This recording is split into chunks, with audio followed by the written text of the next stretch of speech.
Hello friends, so today's video is going to be some comparisons of some book covers that I've noticed recently look a little bit similar. I did one of these styles of videos a while back, and a lot of you I think had a lot of fun comparing these different book covers, and sometimes it's just interesting, I find, to see the various different trends that are occurring with book covers. So before I jump into it though, I do want to say that I don't want this video to come across like I'm making fun of the cover designers or the cover artists or the authors. Some people have this idea that authors have control over their covers. Typically with traditional publishing, that's not the case. A lot of authors have no say in their covers. Sometimes they don't even have a say in the title of their book. And then with cover designers and cover artists, a lot of times they're going to be asked what to do with their design and with their art. And how it all comes together might end up being really similar to how another artist and another cover designer's product ends up coming together. So it's not meant to be bashing anybody. It's just, I think, very fun to reflect on whatever the trends seem to be right now. The first one is one that I started noticing becoming a thing after having read House of Hollow last year. A lot of you have probably seen this cover. There is a girl and it has a bunch of flowers and bugs sort of going across her face.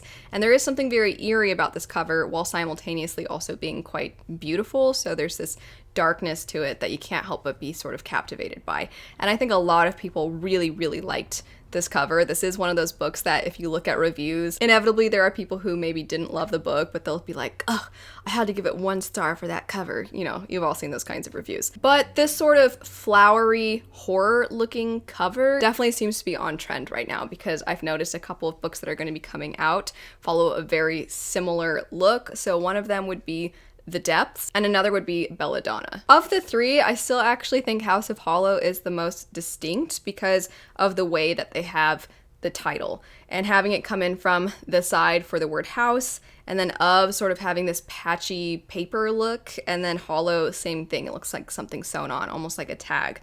And there's something about those pieces that I think, like I said, makes it very distinct. Whereas the other two, I don't think there's quite as much of those sorts of details put into the cover. I think Belladonna and The Depths, both of them almost have an airbrush look. Obviously, they're not real people, but there's a smoothness to it. Both of them as well have something on the necks of the people that are on the cover. So in The Depths, you see these kind of green, it looks like vines, but then it also looks like veins, and you see the exact same thing in Belladonna. So those two are really similar. Font choices for all three of these though are very, very, very different. And then with House of Hollow, one of the other reasons why I think this one still stands out a little bit separate from the other two is the way that you see it go across her face as opposed to the other ones, which are just sort of around. And then of course, Belladonna, you don't see the entire face.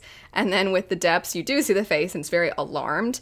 And I have yet to read those two books. I did read House of Hollow. I actually think the expression that is on the character's face sort of matches that character very well and the feeling that they have with everything going on because it is a horror fantasy story and it's one of those books where it seems as if the character is alarmed by things going on, but perhaps not as alarmed as I would be given how disturbing some of the things are. And so I actually think that very determined look that the character has is very fitting. And I don't know, The Depths, that person looks frightened. They look very scared, but the expressions are very different. So that's not exactly the same, but in general, I will be curious to see if there are more covers coming out that follow this look. I do want to point out there is one that has come out very recently. I actually read this one not too long ago, and it has once again a similar look, except for I think it takes that concept of the spooky yet pretty, and it does it in a way that is separate from all those other ones, and that would be The Bone Orchard. And I wanted to highlight this one specifically because I think when we see trends in covers, I personally don't have an issue with trends if you are making something that you're seeing from cover to cover your own, if you're doing something distinct. It still might end up looking similar to some other covers, but there is something that is going to set it apart. And I think that's true of whoever designed The Bone Orchard. That is a very eye-catching cover. I think it captures the book very well. If you've read it, if you've heard me talk about it, you can probably see how it fits. So that one I think is taking this trend and is definitely making its own.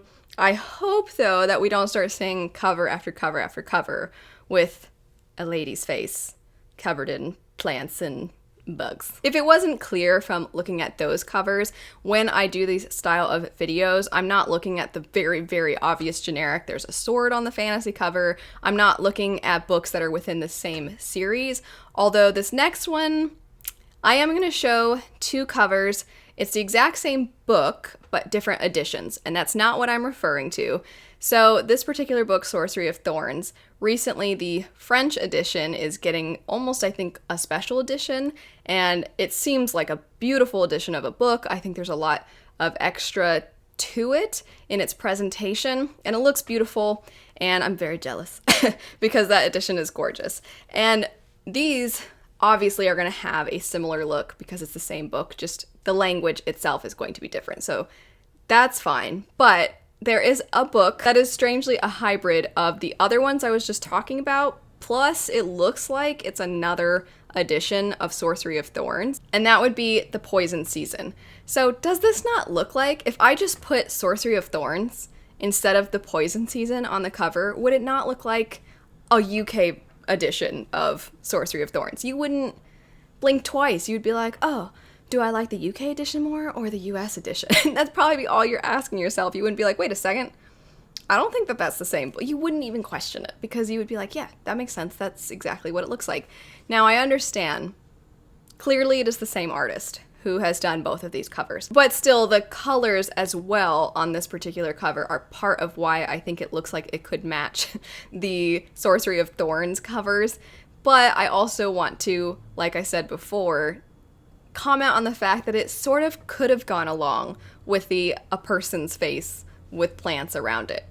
I don't know what it is, but I definitely am seeing a trend, not just with book covers, but with the kinds of books, of there being bone magic and almost body horror that has to do with plants. Regardless, this one could have gone in either the previous thing I mentioned or with Sorcery of Thorns. Next up is one where the actual images on the covers are very different from book to book. However, both of them have a word that is the same in their titles. They both came out around the same time, and they both have a very, very bold color choice in the covers, and the color combinations are exactly the same. That would be the Black Tongue Thief and the Black Coast. So the reason that this one was on my radar is because both of these were anticipated releases of mine last year, and sadly I haven't gotten around to either of them just yet. But I bought one of them, and then I was at my bookstore and I saw the other one in hardback, and I looked at it and I was like, huh, that's weird. So they released I'm so stupid. I was like, I guess they released a paperback and a hardback at the same time, which, to my own defense, sometimes that happens. There are some books that both the paperback and the hardback are released simultaneously. But just at first glance, especially because I hadn't read it yet and because I wasn't all that familiar with it, at first glance, I was like, that's the same book. The next three, I pulled these three as the examples to use, but there are so many other books that are coming out that have followed this, and I think this has been going on for a while, and I've just been noticing it more and more. And the ones that I pulled would be Among the Beasts and Briars, This Vicious Grace, specifically the UK edition, and How the King of Elfhame Learned to Hate Stories.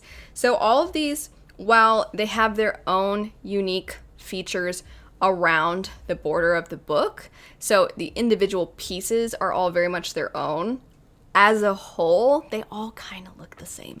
And I actually really like all of these covers. I think all of these covers are really pretty, and I haven't read any of these. One of them isn't even out yet, but I do know that the King of Elfhame one is related to Cruel Prince. So I do know of these characters and can say that I definitely think that whoever designed this definitely did a great job depicting these characters, depicting the things from this world. Among the Beasts and Briars, I know, is a very fairy tale-like story, and so that's definitely the feeling that I get when I look at that cover.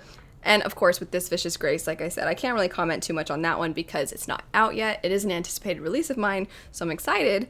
But all of these have that sort of, there's fun things going on that are going to represent pieces of the story along the border. They're all either white or an off-white color, and they all have kind of similar coloring.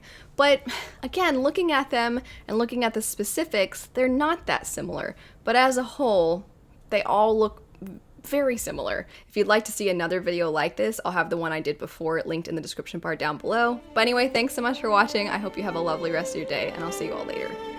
Bye.